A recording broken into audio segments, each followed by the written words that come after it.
VG24 న్యూస్కి స్వాగతం. సైలాని బాబా దర్గాలో రెండో రోజు కొనసాగిన గంధం ఉత్సవాలు. దర్గా పీఠాధిపతి మొహమ్మద్ అబ్దుల్ హమీద్ షామియా బాబా వెల్లడి.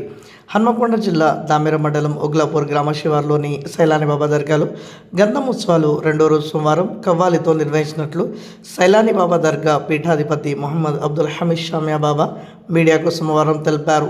ఈ సందర్భంగా సైలాని బాబా దర్గా పీఠాధిపతి మొహమ్మద్ అబ్దుల్ హమీద్ షామియా మీడియాతో మాట్లాడుతూ కవ్వాలి కార్యక్రమానికి ముఖ్య అతిథిగా వరంగల్ పశ్చిమ ఎమ్మెల్యే నాయని రాజేందర్ రెడ్డి అల్లుడు యువ కాంగ్రెస్ జిల్లా నాయకులు గోదా విష్ణువర్ధన్ రెడ్డి హాజరయ్యారని తెలిపారు.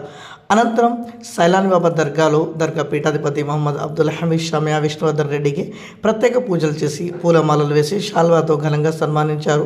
అనంతరం బాబా సైలాని బాబా దర్గాలో గత 50 సంవత్సరాలుగా భక్తులకు అనేక సేవలను అందించినట్లు ఆయనకు వివరించారు.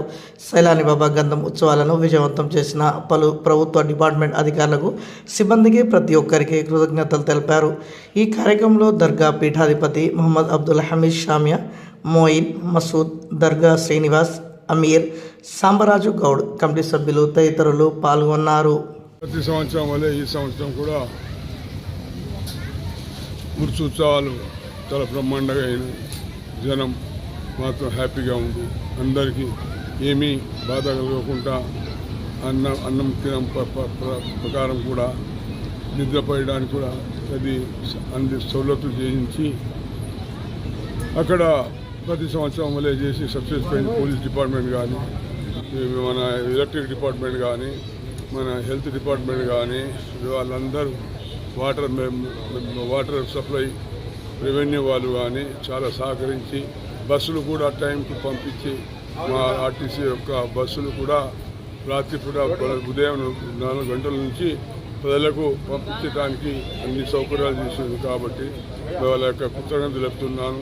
అదేవిధంగా రెండో రోజు ఇవాళ 11 నాడు ఇక్కడ ఖవ్వాలి ప్రోగ్రాం ఉంటుంది. భక్తులందరూ వచ్చిన వాళ్ళందరూ వస్తారు. ఇక్కడ ఖవ్వాలి హైదరాబాద్ నుంచి ఖవ్వాలి వస్తారు. ఇక్కడ పెద్ద పీఠాధిపతులు అందరూ ఇంటికి వస్తారు. వచ్చి మొత్తం సక్సెస్ చేసి రేపు ఉదయం కొన్ని ఫాత్యా అని ఉంటుంది. ఆ తర్వాత జలంతో వెళ్ళిపోతారు. ఇవాళ కూడా ప్రజలకు ఎంతమంది వచ్చినా కానీ వాళ్ళకు అన్నం అరేంజ్మెంట్ చేసేసిన కవ్వాలకు అరేంజ్మెంట్ చేసిన మహారాష్ట్ర బాధ్యులు వెళ్ళిపోయినారు. ఇప్పుడు ఇక్కడ మా యొక్క ఫంక్షన్ తోటి సమాప్తం. రేపు ఉదయం 8 గంటలకు పూర్తిగా చిన్నగా ఫాత్యా అవుతుంది. ఏం లేదు అది. కాబట్టి ఏం అవసరం లేకుండా వాళ్ళు సహకరించినందుకు వాళ్ళందరికీ కృతజ్ఞతలు చెప్తారు. ఆ డిపార్ట్మెంట్స్ కానీ, మన ఆర్డీఓ గారికి కానీ, మన ఏసీపీ గారికి కానీ, మన పోలీస్ డిపార్ట్మెంట్ కానీ, హెల్త్ డిపార్ట్మెంట్ డాక్టర్లకు కానీ వాళ్ళందరికీ నేను కృతజ్ఞతలు చెప్తున్నాను.